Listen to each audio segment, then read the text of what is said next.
Kaixo, Naia. Kaixo. Wafak doktoreak esan dit aurrekontu bat egingo didatela, baina ez dut oso ondo ulertu. Noski, begira, Miranda, hemen daukagu zure aurrekontua. Ah, bale. Izango ziren, 3 betetze. Bai. Orduan guztira, 410 euro izango ziren. Vale. Dena eskura ordaintzen baldin badiguzu, izango duzu 110% deskontua. A ber, ondo, baina eske... Eta ezin baldin badut dana batera ordaindu? Zer? Ba, daukagu finantziazio plan bat, dela 3 alditan ordaindu alduzuna. Vale, ba igual hori hobeto, nik uste dut. Hombre, Miranda, zer moduz? Ai, kaixo, guapa! Zer moduz, zena Oso ondo, bai, zena aurrekontua edo.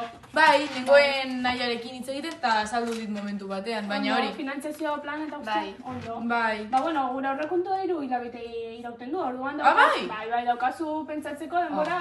Baina sobera. ze ondo! Bai. Horrela super ondo, ba, eramango dut etxera eta bueltatxo bat emango diotea nola ordaintzen dudan. Vale. Ados. Vale, jo, badia esker neskak. Agur.